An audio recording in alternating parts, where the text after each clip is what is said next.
Assisted breech delivery. Breech delivery should always be conducted by a skilled and experienced obstetrician because it is a high-risk procedure. It is conducted when the cervix is fully dilated. So ensure full dilatation of the cervix before allowing the mother to bear down. Do a PV examination to confirm no rim of cervix is felt all around. This is basically to prevent entrapment of the aftercoming head of the baby through incompletely dilated cervix. Bladder should be empty and adequate analgesia should be given. If the woman has not received epidural analgesia in the first stage, pudendal block is given in the second stage along with perineal infiltration with 1% xylocaine for episiotomy. The woman is brought and placed in lithotomy or dorsal position and is brought down to the edge of the table when the anterior buttock and anus of the baby is visible at the perineum. The perineum is cleaned and draped. Episiotomy is given when the breech starts distending the perineum. This is also known as climbing of the perineum. The woman is allowed to gradually bear down till the buttocks and legs of the baby are delivered up to the level of the umbilicus. No manipulation is performed and only the perineum is supported by a perineal pad. In a complete or flex breech, the legs get delivered on their own as the buttock is delivered. But sometimes minimal assistance is required to deliver the legs. So in that case, the feet is held at the angle by the middle and the index finger and delivered in a manner of abduction. Same is done with the other leg. So holding the feet by the middle and the index finger at the ankle, the legs may be hooked out in a flexed breech. If the legs are extended, as in frank breech, then they are delivered by Pinard's maneuver. So in this, when it is a frank breech with extended legs, both the legs will be on either sides of the baby's trunk and the baby's head. So for the Pinard's maneuver, take two fingers, the middle and the index finger of the right hand, along the ventral aspect of the fetal thigh up to the popliteal fossa. Gentle pressure is then applied to the popliteal fossa, which will flex the legs, and the legs are then brought down in a manner of flexion and abduction, holding the ankle of the leg by the middle and the index finger. The same maneuver is done on the other extended leg and delivered by Pinard's maneuver. The umbilical cord is mobilized to one side of the sacral bay to minimize compression of the cord between the fetal part, fetal head and the pelvic wall. So once the trunk is delivered, the baby is held by the femoropelvic grip. Remember to keep the back of the baby anterior. So for the femoropelvic grip, the thumbs of both hands are placed on either sides of the sacrum parallel to the vertebral column, and the four fingers of either hands are wrapped at the level of the fetal pelvis. Remember not to hold and apply pressure on the fetal abdomen. This is basically to avoid injury to the abdominal organs. One should also remember that breech delivery should not be hurried. Avoid intervention as far as possible.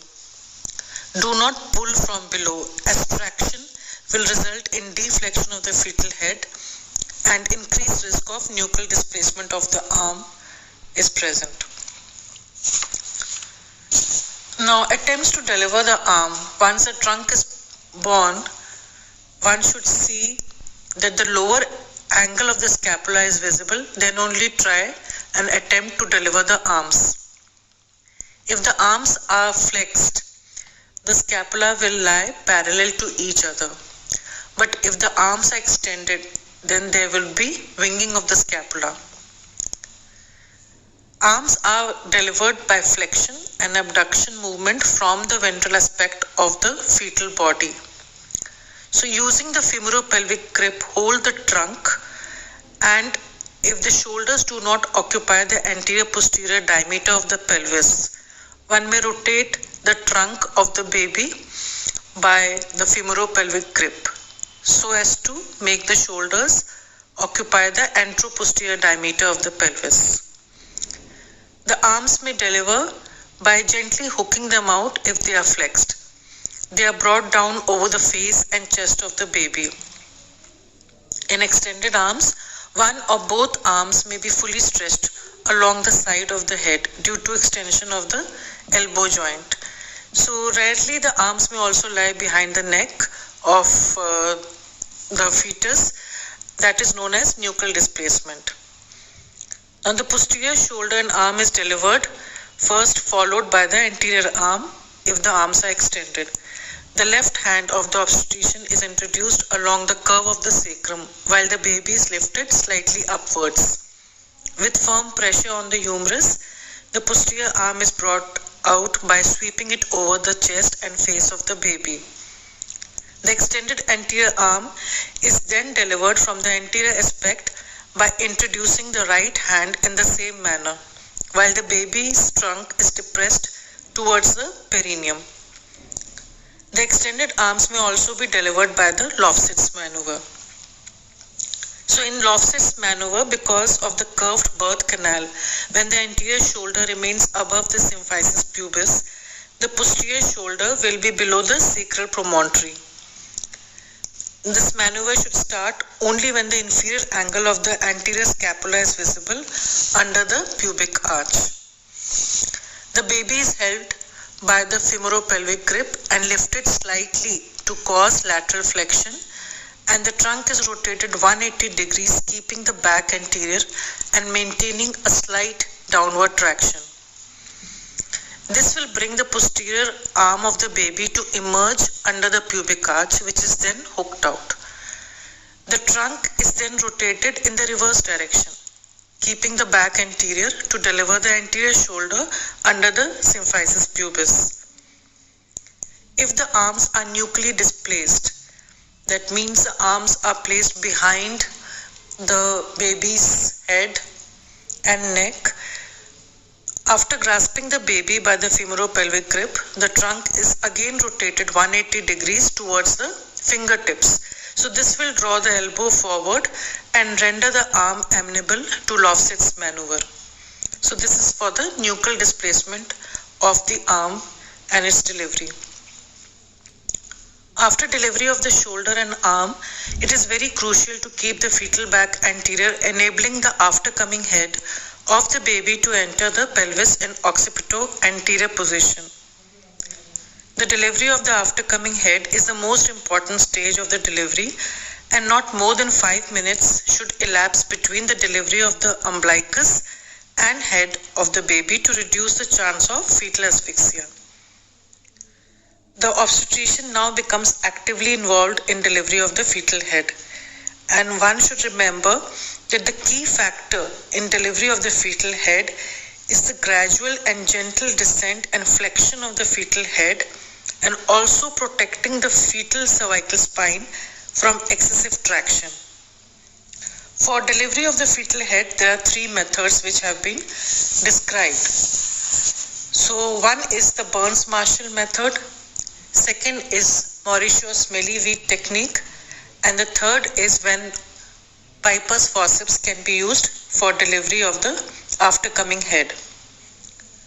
So in the Burns-Marshall method, the assistant is asked to give suprapubic pressure with flat of the hand in a downward and backward direction. Here the aim is to promote flexion of the head so that favorable diameter of the fetal head is presented to the pelvic cavity. When the nape of the neck is visible under the pubic arch, the baby is grasped by the ankle with a finger in between the two. Do not let the baby hang on its own weight, because that will cause hyperextension of the fetal head and a larger diameter of the fetal head will be engaged, and there will be difficulty in delivering the aftercoming head. So the ankle of both the legs are held with a finger in between the two and maintaining a steady traction and forming a wide arc of a circle. The trunk of the baby is swung in upward and forward direction towards the mother's abdomen. And meanwhile, the left hand will guard the perineum, and the slipping of the perineum off successively through the fetal head, the face and brow first will occur.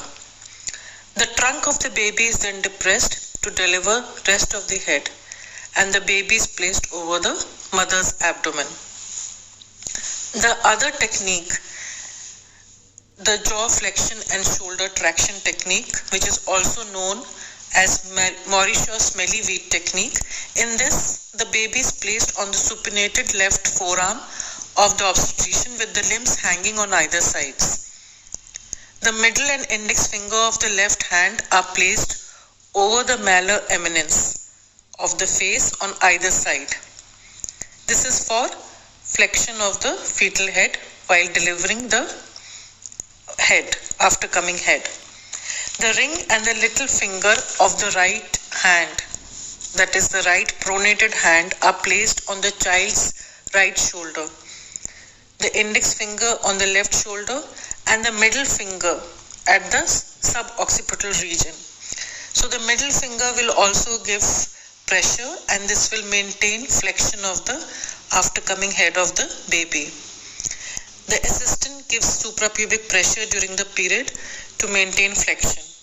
The fetus is then carried in upward and forward direction, maintaining the position of the baby, and it is carried upwards and forwards towards the mother's abdomen, which will release the face and brow of the baby.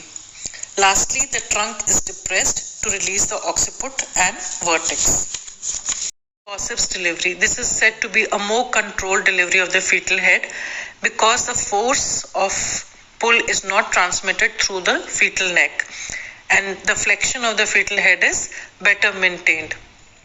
So when the occiput lies at back of the symphysis pubis, an assistant is asked to hold the legs and the trunk of the baby and allowed to slightly raise the baby as much as to facilitate introduction of the blades of the forceps from below.